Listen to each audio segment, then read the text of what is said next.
La noche larga. Un cuento de Emerio Medina. Desde algún rincón, la voz de la casera anunció que no había salido el sol, aunque ya fuera casi mediodía. Los recién casados la oyeron maldecir al chocar con los asientos. Interrumpieron la ronda de caricias bajo la sábana y se apretaron la mano. La noticia les pareció terrible. En un primer momento, no creyeron posible lo que la mujer decía. Trataron de imaginar el planeta oscuro, una masa enorme y fría que vagaba sin rumbo por el universo, con sus millones de seres espantados. La mujer los asustó hasta el punto de quedarse rígidos. Movieron los ojos tratando de establecer los contornos de la habitación, pero solo lograron chocar con la oscuridad más absoluta. Se sintieron aplastados e indefensos. Se abrazaron otra vez como único recurso. El calor de los cuerpos los ayudó a olvidar la extraña circunstancia del sol ausente. Luego todo les pareció bien. Recordaron su condición de recién casados y se conformaron pensando en las conveniencias de un mundo negro. Cuando la casera repitió la noticia, pensaron que era algún invento de vieja tonta y caprichosa que veía demasiadas novelas en la televisión. La casera aló la sábana y lo repitió con la voz quebrada. A la luz del farol, su cuerpo se veía deformado y largo, tan deformado y tan largo que la muchacha se asustó y se cubrió el rostro. La casera acercó la cara hasta romper la intimidad de la pareja. Los miró y dijo que no había sol, aunque ya el reloj marcara la mitad del día. «Son casi las 12», dijo la casera. «No hay sol y tampoco hay electricidad». Lo dijo con una voz chillona que hirió los oídos de la muchacha, y luego agitó el farol y chilló otra vez que el sol no había salido y llegaba el fin del mundo. Lo repitió hasta que la garganta se le apretó lo suficiente como para quedarse muda. Las lágrimas le saltaron de los ojos y en general el cuerpo no resistió las tensiones del momento y se derrumbó sobre la cama. Se calmó luego. Explicó que no había traído el desayuno porque debía sostener el farol con una mano y apartar las cortinas con la otra, de modo que no podía hacerlo todo sin el riesgo de tropezar con las paredes y los muebles. Dijo que mejor seguían acostados y ellos lo hicieron. Pero otra vez la noticia del sol ausente les pareció espantosa.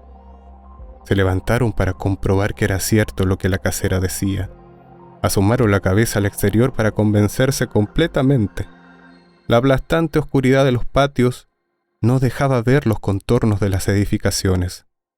Solo las rendijas en la casa de la curandera, Juana Aurelia, dejaban ver alguna luz interior, como si decenas de velas se quemaran al mismo tiempo en su alto pedestal, donde los santos descansaban eternamente iluminados por titilantes luces amarillas. Y más lejos, en algún sitio de la ciudad, una luminiscencia rojiza indicaba el lugar exacto donde se ubicaban las oficinas del gobierno. Los recién casados examinaron la triste perspectiva de la ciudad oscura, se abrazaron con angustia y decidieron que sería mejor hacer caso a los consejos de la vieja y volver a la cama. La casera insistió en que, siendo una pareja tan joven, seguramente se alegraban del sol ausente y preferían seguir acostados. Se arrebujaron entre las sábanas y empezaron una ronda nueva de caricias, pero la bulla de los vecinos en la calle los obligó a levantarse. Confirmaron que ya pasaban las 12. La oscuridad del exterior no daba a entender que ya hubiera amanecido, ni parecía que fuera a salir el sol alguna vez. Era la densa oscuridad de un día tan negro como la noche, pero no sentían en la piel y en los ojos las cosas que debían sentir en una noche común. No soplaba la brisa desde la costa cercana, ni se oía el chirriar eterno y acompasado de los grillos. Ni era posible observar en el cielo una sola estrella. El aire se sentía pesado en los pulmones. Obligaba a respirar con fuerza, a retener el aliento por miedo a que el oxígeno se extinguiera definitivamente. Parecía terminarse todo el oxígeno de la atmósfera, y la gente respiraba con el miedo de una aspiración insuficiente y postrera. Los recién casados decidieron compartir la última partícula respirable que guardaban por dentro. La muchacha respiró en la boca del muchacho y él la dejó hacer sin oponer resistencia, pero luego la obligó a levantar la cabeza y absorbió de un tirón todo el aire que le quedaba cerca. Asomaron la cabeza y chocaron otra vez con la oscuridad densa. Una luz escasa y titilante de linterna espantaba las sombras en el breve espacio del patio del vecino. Era el único vecino que tenía una linterna. Era el único lugar donde los ojos servían para algo. Los habitantes del vecindario se fueron acercando por la calle.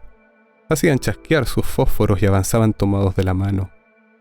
«Que venga alguien del gobierno a explicar qué pasa», dijo un borracho levantando la botella. El murmullo creció entre la gente. Se convirtió en conversación general. Se formaban grupos espontáneos y cambiantes. Las mujeres llegaban envueltas en sus sábanas.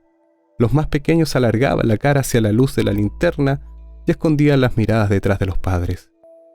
Les brillaban los ojos y los muchachos se miraban sin reconocerse. Volvían la cabeza para mirar hacia las sombras. Todo alrededor estaba oscuro. Alguna voz se oía en la calle y los niños volvían la cabeza y miraban con los ojos asustados. Veían aparecer los contornos de alguien. Era una pareja que se decidió a abandonar la oscuridad del cuarto y llegaba dando traspiés y alumbrándose con fósforos. Los escasos fósforos. La luz se apagaba y después se oía una maldición en la voz de un hombre. Seguía un chasquido breve y luego el fósforo iluminaba dos rostros. La piel se veía pálida desde lejos. Era piel irreal que se estiraba junto a los ojos y la boca. Los niños se asustaban lo suficiente como para esconder la cara. Pero luego alguien hablaba y los niños levantaban la cabeza y escudriñaban las sombras con avidez de muchachos. Sonreían con algún susto por dentro, cuando la voz se dejaba oír otra vez y devolvía a los cuerpos la apariencia humana. El borracho exigía que buscaran a la gente del gobierno. Sorbió un último trago de la botella oscura, blasfemó con una maldición ronca y larga, y después lanzó la botella contra la pared de la casa. En la oscuridad se oyó el chasquido del cristal. «Sí», dijo el muchacho recién casado, «será mejor que alguien explique todo esto. Alguna explicación habrá». Nadie del gobierno llegaría, ni los vecinos tendrían su explicación, ni parecía importante que no hubiera salido el sol. Quedaba todo como algo de lo más común, y la gente empezó a acostumbrarse. Los recién casados volvieron a la cama, y se quedaron esperando que la vieja les trajera el desayuno. En realidad, todos volvieron a la cama.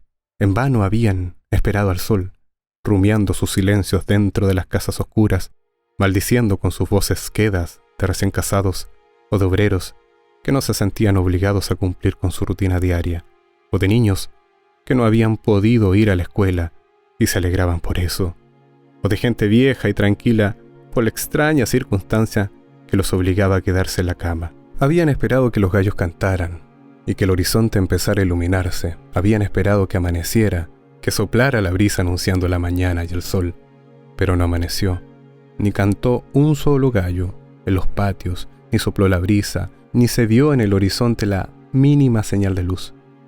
La noche se alargó sobre el mundo, las horas pasaron, el silencio se extendió por las calles y la gente empezó a preocuparse, a preguntar a los vecinos lo que había pasado. Pero todos recomendaban quedarse dentro de las casas y esperar alguna explicación. Miraban por turno hacia las oficinas del gobierno y la casa de la curandera sin saber el sitio exacto donde debían fijar los ojos. Decían que pronto aparecería alguien, que lo mejor era quedarse tranquilos y tener paciencia, y permanecer acostados como única vía de evitar un accidente. En el quinto día sin sol, organizaron un grupo entre los vecinos más notables. Cáceres, el director de la escuela, era el jefe de la comisión. En un tiempo pasado estuvo en la guerra. Algún conflicto lejano y olvidado lo había hecho alejarse del barrio y del país. El recuerdo de los tiros y las explosiones lo convirtieron en un ser inasequible y solitario. Pero tenía sus diplomas firmados por alguien importante, y la gente lo respetaba todavía. Lo escuchaban hablar en las reuniones del barrio con la atención que merecían sus viejas historias de combates cuerpo a cuerpo y emboscadas de un enemigo implacable. Manuel Beltrán integraba la comisión también. Estaba un poco encanecido por los años. Era un hombre docto y fabulador, y animaba las peñas literarias en los domingos. En realidad los vecinos sentían un poco de lástima por Manuel Beltrán. Lo veían deambular con sus papeles bajo el brazo y se detenían alguna vez a escuchar sus proyectos de novelas y grandes libros de poesía.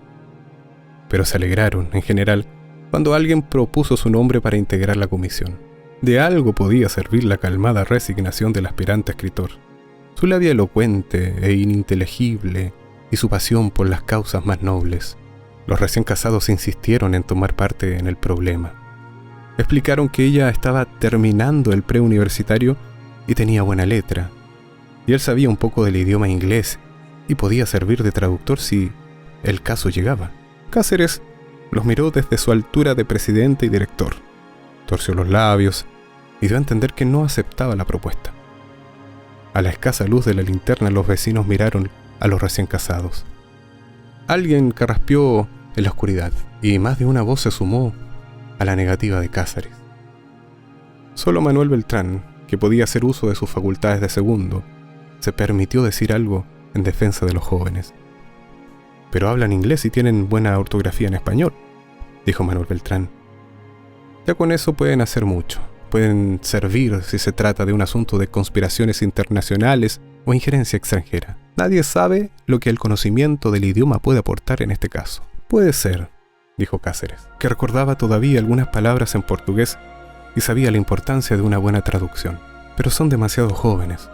En estos casos, lo que se necesita es la experiencia. Los jóvenes dedican demasiado tiempo a sus cosas de jóvenes, a su música estridente, a sus conversaciones sin importancia». De alguna manera los recién casados y Manuel lograron convencer a Cáceres. Al final los representantes aprobaron la propuesta por unanimidad y el director tuvo que aceptar a los muchachos. La comisión estaba lista para salir. La luz de la linterna del vecino daba señas de apagarse y de pronto se extinguió completamente y quedó todo oscuro. El problema se hizo crítico al descubrir que todas las baterías estaban agotadas. Desecharon los humildes fósforos por considerarlos impropios de una empresa tan arriesgada y luego descubrieron también que el farol de la casera consumía sus últimos restos de petróleo y la luz se extinguía con rapidez. «Ustedes verán que no podremos llegar a la asamblea», dijo Manuel Beltrán. «Si vamos a llegar, tú verás», dijo Cáceres. «Con un pedazo de vela que alumbra un poco se puede llegar lejos». Los demás bajaron la cabeza. Sabían que ya no quedaban velas en las casas. 5 días de oscuridad total eran demasiado tiempo. Los pabilos se habían quemado completamente en los platillos y las casas olían a cera derretida, el humo de los faroles de petróleo y a madera chamuscada. Al final decidieron pedir ayuda a la santera Juana Aurelia. Era la única que podía tener velas suficientes. Las guardaba para los santos y para la fiesta de iniciación de los muchachos del preuniversitario, que llegaban de noche con los ojos asustados pidiendo a grito que los ayudaran con las pruebas finales, que les quitara de arriba a cierto profesor demasiado exigente o que, de ser posible, les limpiara el camino a la universidad. Los vecinos también hacían buen uso de sus habilidades de médium y santera. Se les veía entrar a su casa al amanecer con el aliento abatido y el rostro agrio y seco de los dolientes, y después la cara les cambiaba y hablaban de planes para un futuro próximo y de una suerte que aparecía de pronto. Recordaban haber visto en la casa de la medium montones de velas que se quemaban juntas y desprendían un olor alquitranado y agradable. Podían jurar que las cajuelas estaban llenas de artefactos luminosos. No sabían que en la casa de Juana Aurelia la luz también estaba escasa.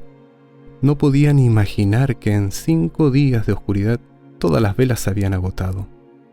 En otro tiempo la santera del barrio compraba largos cilindros de cera cruda en los estantes de la ferretería del gobierno, de pabilos color perla que se vendían en estantes privados y otras rosadas que desprendían un suave aroma a jazmines e incienso y eran traídas desde lejos por traficantes especializados. Pero eso fue en otro tiempo, antes que la gente se acostumbrara a la electricidad y a las enormes lámparas de sodio, tan abundantes que habían convertido los parques y las plazas en grandes espacios iluminados. Los bombillos ahorradores de adquisición tan fácil y casi obligatoria habían dado un golpe definitivo y bien pensado a los comerciantes de velas. Aún así, desconociendo la precaria situación de la santera, la comisión se presentó en su casa. Desde los cactus del pasillo podían ver los destellos de un punto luminoso. La última vela de los santos se quemaba en el altar. Era un recurso suficiente y último. El pabilo de un solo filamento se quemaba lentamente junto a las imágenes sagradas. Juana Aurelia comenzó a protestar cuando la comisión explicó la necesidad de una cooperación inmediata y desinteresada. Se deshizo en explicaciones y palabras. Se quedó de pie junto al altar desafiando a los presentes y eso obligó a Cáceres a quedarse callado.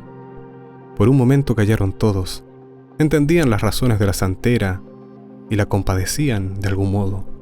Pero el problema que debían resolver pesaba demasiado en la balanza general y no estaban dispuestos a fallar en algo tan simple. Siempre habrá gente que proteste por todo, dijo Manuel Beltrán, apartando el farol inútil y adelantándose un paso. Se ve que no estábamos preparados para esto, dijo Cáceres, y se volvió hacia los recién casados buscando confirmación. Pero aquellos estaban tan entretenidos mirando los fulgores en los ojos de los santos que no pudieron oír al director. Llevamos años enfrentando enemigos poderosos y no sabemos resolver la estúpida cuestión de una vela. Nunca estuvimos preparados para nada, respondió Manuel Beltrán, y bajó los ojos cuando dijo eso para no enfrentar la mirada severa del presidente. Cáceres decidió que decomisarían la vela. Lo podía hacer en el nombre de todos sin importar que la santera protestara. Fue preciso utilizar palabras fuertes, y aún así, Juana Aurelia se negó a entregar su patrimonio. Pero Cáceres estaba seguro de que las cosas se podían hacer de esa manera.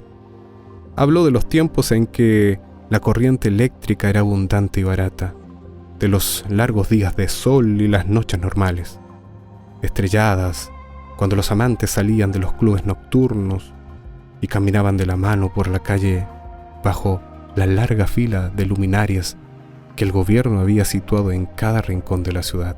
Y ese fue un buen tiempo, dijo Cáceres, el mejor. Todos estuvieron de acuerdo en que ese fue el mejor de los tiempos.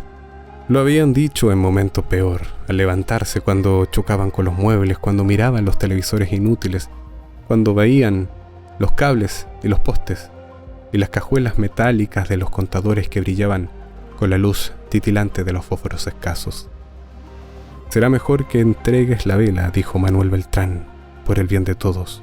Juana Aurelia se quedó protestando cuando Manuel Beltrán arrancó del altar la última luz de los santos. Lanzó una maldición callada como último recurso. Conjuró a sus deidades más cercanas y se quedó sentada en el salón sin decir una palabra. La comisión se alumbró la ruta de los cactus en el pasillo. Cuando salieron de la calle se pusieron en fila. Cáceres iba delante y alumbraba el camino. El paso era lento por la iluminación escasa, insuficiente, que los hacía tropezar con cualquier cosa y hacía ver huecos profundos allí donde el terreno era completamente liso, y los hacía quedarse mirando demasiado tiempo alguna sombra de árbol o de animal que desaparecía rápidamente cuando Cáceres acercaba la vela. Pero el camino era recto y solo debían empujar los pies por las calles y dejarse arrastrar hacia la luminencia lejana que aparecía como una corona roja sobre la edificación distante. Es la asamblea, dijo Cáceres. Tienen allí la única luz que ha quedado en las calles. Puede ser un generador de petróleo o algún sistema de respaldo eléctrico. O quizás son baterías que han puesto allí para casos de emergencia. Sí, dijo entre dientes Manuel Beltrán. El gobierno se ha encargado de resolver esos problemas. A ver lo que dicen de esto que ha pasado. Cáceres quiso decir algo, pero ya Manuel Beltrán se adelantaba y el director tuvo que apurarse. Los recién casados se lo siguieron y pronto el grupo tomó una calle más ancha que llevaba directamente a la asamblea. La comisión se detuvo en algún sitio. Manuel Beltrán estaba seguro de que ya habían pasado por allí. La esquina tenía formas conocidas. Un rótulo hecho a mano colgaba sobre la acera y anunciaba algo. Manuel Beltrán lo recordaba todo vagamente. No podía precisar si era una tienda. Los cristales devolvían una imagen extraña de un grupo de 4 personas que caminaban por la calle oscura y se alumbraba con la llama minúscula de una vela. Manuel Beltrán imaginaba que eran personas, se movían como las personas. Tenían brazos y piernas y una apariencia general de seres humanos. Pero algo en ellos no concordaba con las características específicas de la gente común.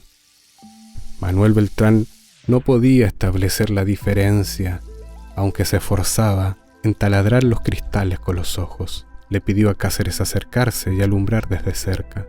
Se cuidó, sin embargo, de mencionar cualquier detalle sobre la imagen de los seres extraños que devolvía el cristal. «No hace falta alumbrar nada», dijo Cáceres. «Yo nací aquí. Conozco bien todas las esquinas y las calles. No tengo que comprobar nada para estar seguro de que vamos bien. Si seguimos por la acera, sin desviarnos, llegaremos a la asamblea en 10 minutos». Manuel Beltrán había nacido lejos, en algún pueblo costero perdido entre las brumas y los mangles, donde la iluminación nocturna no era tan necesaria. Se quedó callado y siguió caminando. Caía en la cuenta, sin embargo, de que las casas y los árboles empezaban a repetirse. Las siluetas desfilaban ante los ojos con formas establecidas, reconocibles, que avisaban muy bien de unas vueltas en círculo, del paso eterno por los mismos lugares, siempre bajo los mismos rótulos que anunciaban empresas y comercios, siempre trillando una acera interminable y circular que los obligaba a dar vueltas por el cuadrado informe de edificios oficiales custodiados por guardianes cansados de esperar su relevo, y casas donde la gente dormía, seguramente dormía, o quizás nadie dormía, y los ojos asomaban con susto desde los ventanales y las puertas semicerradas. Cuando pasaron otra vez frente a la tienda, Manuel Beltrán se detuvo un poco y examinó la imagen del cristal. Le parecía ciertamente que algo había cambiado en la fisionomía del grupo. Las caras resultaban alargadas y pálidas, los cuerpos se encorvaban demasiado y los hombros aparecían muy bajos, como si un peso enorme los obligara a detener esa posición eternamente. Manuel Beltrán se sorprendió mirando su imagen propia. Sus ojos brillaban del otro lado del cristal como un fulgor pálido y manso. Se movían en sus cuencos como los ojos normales de un hombre, pero algo en ellos delataba su presencia extraña. Manuel Beltrán no supo decir si todo se debía a algún defecto de la fabricación o del montaje, o si, en cambio, su imagen siempre había sido esa y nunca antes había reparado en ella. No sentía ninguna agitación, sin embargo, ni el escozor que pudiera provocar la situación terrible de haber sufrido un cambio físico en los 5 días de oscuridad. Siguió adelante pensando en el oscuro asunto de la imagen tan rara, pero no llevaba susto ni desesperación. Sentía una calma interior que lo obligaba a seguir al grupo sin detenerse a examinar las cuestiones del cambio o la transformación. La pareja de recién casados se entretenía mirando las extrañas formas de las casas. Las paredes se elevaban al cielo, formaban un muro inalcanzable desde el plano oscuro de la calle. Todas las sombras indicaban una noche larga. Parecía una noche común, pero no lo era. Las sombras se difuminaban hasta ocultar completamente cualquier figura arquitectónica. Las columnas se mezclaban ante los ojos formando arabescos complicados. Juan Beltrán volvió a decir que estaban repitiendo el camino. «Creo que ya pasamos por aquí», dijo Manuel Beltrán mirando los contornos de algo que le parecía un edificio de 2 plantas o un rectángulo de metal que colgaba sobre la acera y anunciaba algo en letras blanquecinas y confusas. Ese cartel con el nombre de la empresa de acueductos no se le borra tan fácil a uno de la cabeza. La pareja de recién casados dijo lo mismo. La muchacha hizo notar que faltaba una letra en la inscripción. La oscuridad volvía borrosos los caracteres en la pintura blanca, pero la luz de la vela, aunque débil, permitía observar que la letra faltaba. «Pero eso no puede ser», dijo Cáceres. «Hemos caminado todo el tiempo en línea recta. Sería imposible encontrarnos 2 veces con el mismo edificio. Estoy seguro que no hemos pasado por aquí. ¿No sería lógico eso? ¿O sí? ¿Creen que sí? ¿Creen que sería lógico andar en línea recta todo el tiempo y pasar 2 veces por el mismo sitio?» Manuel Beltrán no estaba tan seguro. La pareja de recién casados insistía en que el lugar era el mismo. La muchacha lo podía demostrar.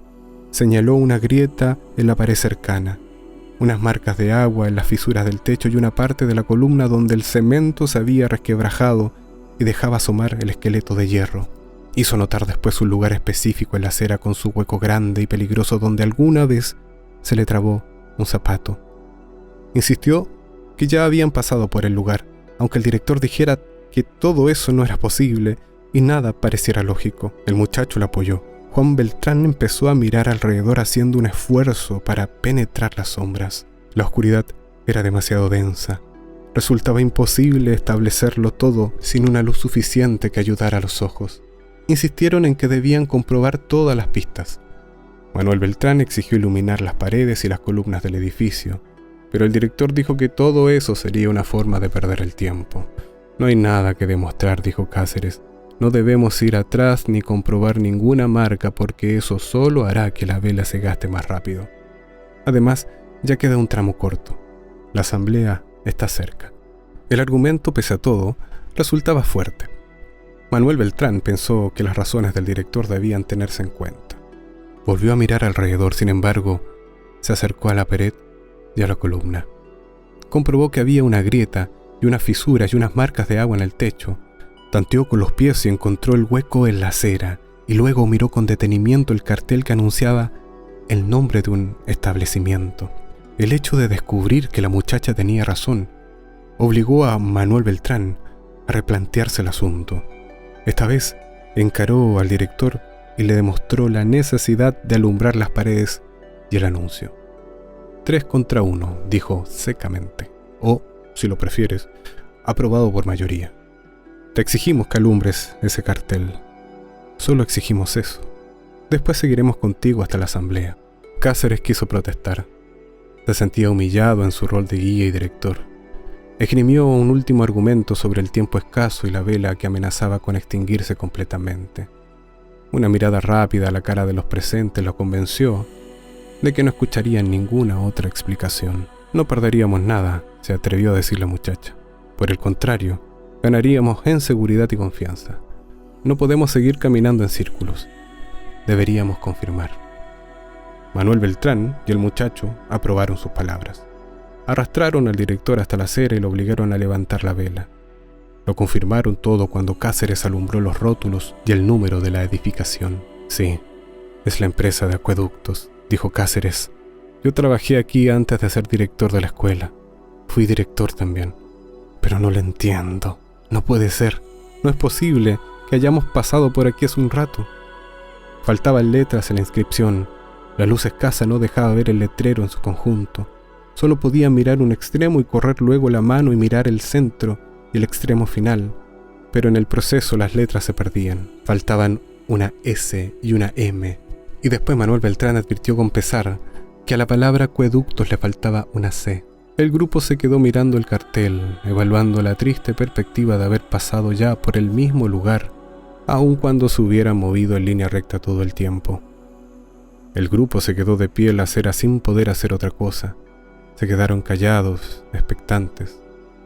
Pero debían pensar algo y decidir, y buscar una solución.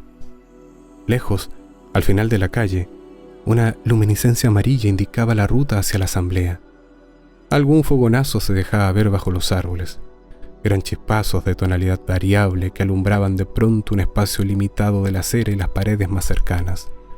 La luz brillaba durante un segundo y desaparecía rápidamente antes de que el grupo pudiera vislumbrar algo más que breves sombras delineadas contra la oscuridad total de la calle. Un cortocircuito, dijo Cáceres. Pero hace tiempo que se cortó la energía. No sé cómo puede haber un cortocircuito en alguna línea. Quizás sea una línea alterna. Ahora nunca se sabe con tantas cosas que la gente ha inventado. Quizás sea un cocuyo, dijo tímidamente la muchacha, y enseguida apartó la cara y se escondió detrás del muchacho.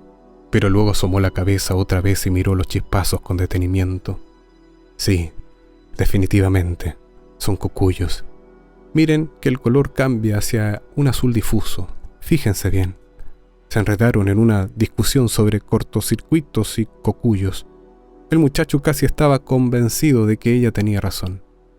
El breve movimiento de las luces hacía ver que no podía tratarse de un cortocircuito, pero el director argumentaba con nuevos tipos de cables o generadores locales que podían dar lugar a confusiones. ¿Cortocircuitos de nuevo tipo?, preguntó Manuel Beltrán. No lo creo. Esa explicación estaría bien para otra gente, pero no para mí.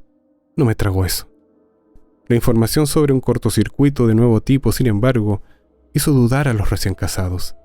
Se quedaron callados cuando el director empezó a hablar de las nuevas impresiones del gobierno, de nuevas fuentes de generación de energía barata y abundante y variados y completos aspectos del desarrollo del país que los jóvenes desconocían por ser demasiado jóvenes. No, dijo Manuel Beltrán, que se había adelantado y hacía un esfuerzo para atravesar la oscuridad con la mirada. Son fósforos. Alguien está tratando de encender fósforos allá. O quizás sea una fosforera. La idea de fósforos o fosforera hizo que Cáceres recordara el objetivo de la misión.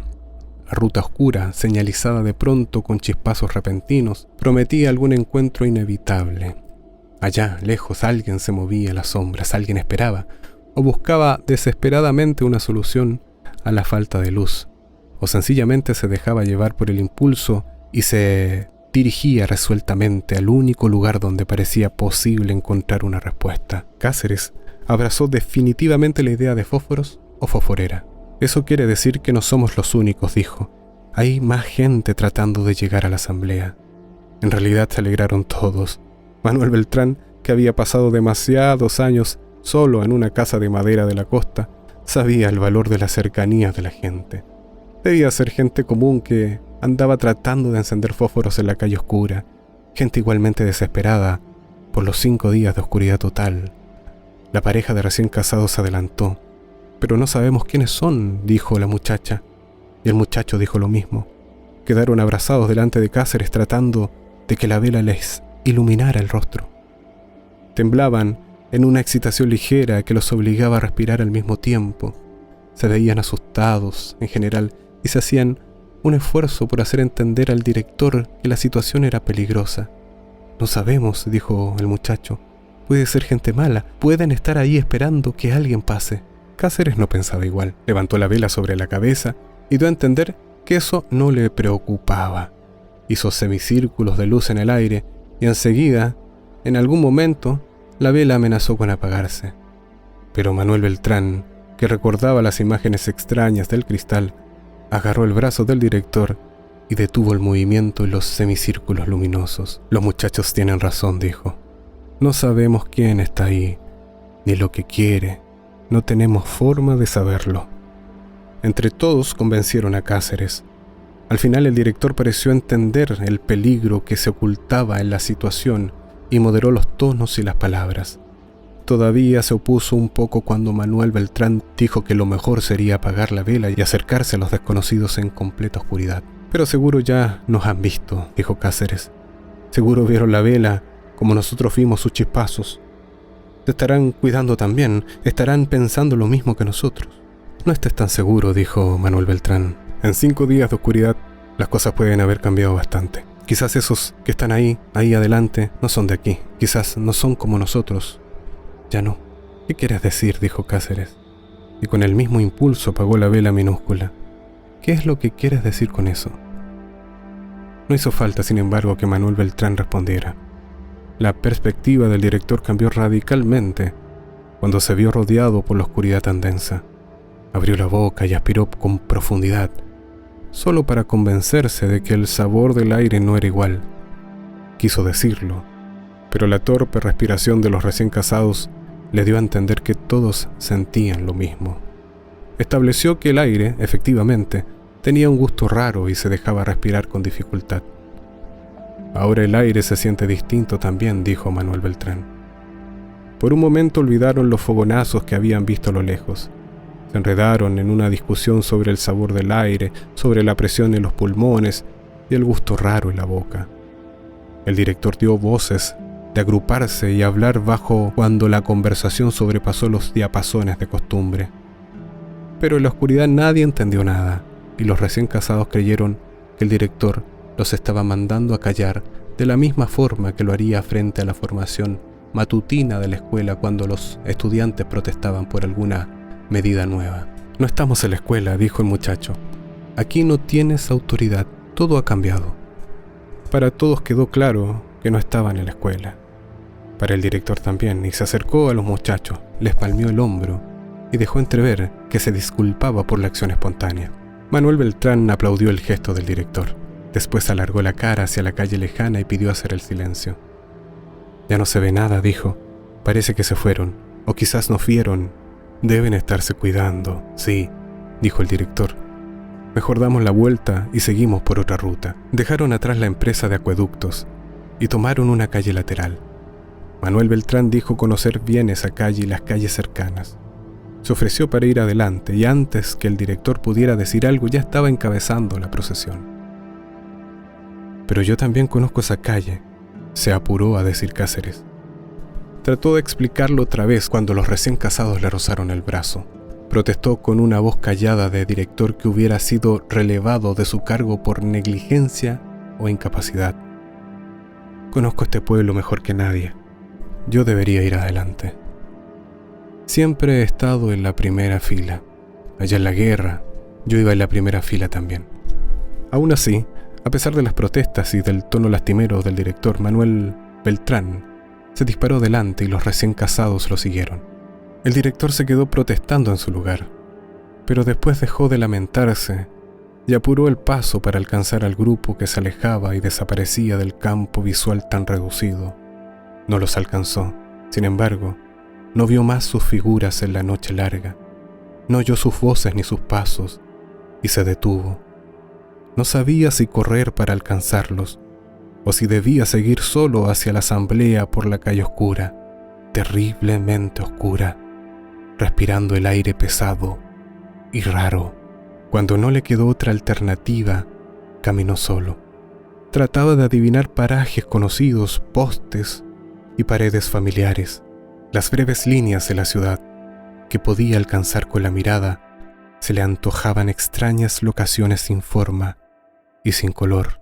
El aire enrarecido lo obligaba a abrir la boca y a respirar con la desesperación de un cuerpo que se asfixia. El cuerpo le empezó a pesar terriblemente. Los hombros cayeron a los lados como si soportaran una carga invisible y excesiva.